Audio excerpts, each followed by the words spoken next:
muncar tinan kakonang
wonten ing Praja Pancawati Dendhalah punika ta Sang Prabu Rama Wijaya Widagda Lesmana ingkang rayi kadhep dening Adipati Sugriwa kadhep dening Risang Narapati Sugriwa ingkang den rembaktan sanes muhung kawontenaning praja ingkang kateman pagebluk mayangkara ingkang awising boga kelawan wastra kathahing sukerta sakit sampun utusan anenggih Risang Kapiwara swados sawanana ing Karang Kadempel kaya nyidam cempaluk genera ngentosi Risang Duta anggonipun wawan pangandikan muhung kapan baya ingkang dipun rantos Risang Kapiwara prapteng wonten ing praja ing Pancawati Dendha dumrajak lawan tarapan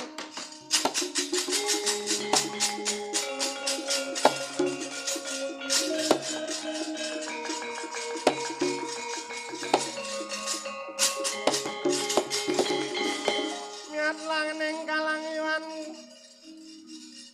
aklar pandamun taratinon lera kekonang soram sorotetan padan kasoran pajaring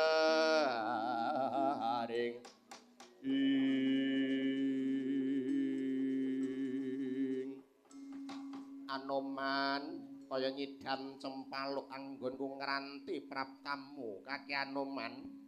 kaya dene ngenteni sileming palwa gabus tumimbuling watu item temahan ora pantara suwe jeneng sira Kang Prapta kawula inggih duh sinuwun kula ingkang sowan ngabiyantara sungkem kula mugi kunjuk sandhap pepada iya Anoman dadi gambiraning ati tumlinggal matura Purwa Madya Wasana kalinggihan kasinggihan duh sinuwun kasembadan kula sowan wonten ngarsaning Kyai Semar Badra Naya matur napa ingkang dumados wonten ing Praja Pancawati Dendha Purwa Madya Wasana mboten karempit nanging ing ngriku mboten piyambakan kula wonten ingkang ugi nunggil sedya arsa mboyongi Kyai Semar Badranaya. Mila temah dados panca bakah sami daredah wonten ing madyaning alun-alun Karang Kadempel. Temah ingkang sami daredah dipun pisah dening Kyai Semar Badranaya. Ing ngriku Kyai Semar Badranaya paring dawuh boten sinten-sinten boten pilih kasih sinten kemawon ingkang saged ngaturaken wujude selaganing rahina kuduping wengi nggih menika awujud sekar boten enjing boten sonten boten dalu ing ngriku Kyai Semar Badranaya kersa kaboyong wonten ing ingkang saged ngaturaken bebana kala wau. karonean kang aglong mayang mekar nyinek nyongklang kudanyo den candhet mire mentar toya kresna ing lautan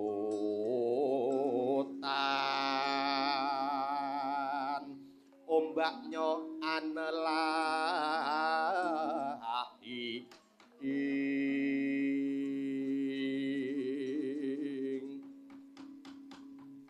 Kakang Narpati Sugriwa kawula nggih wonten dawuh sinuwun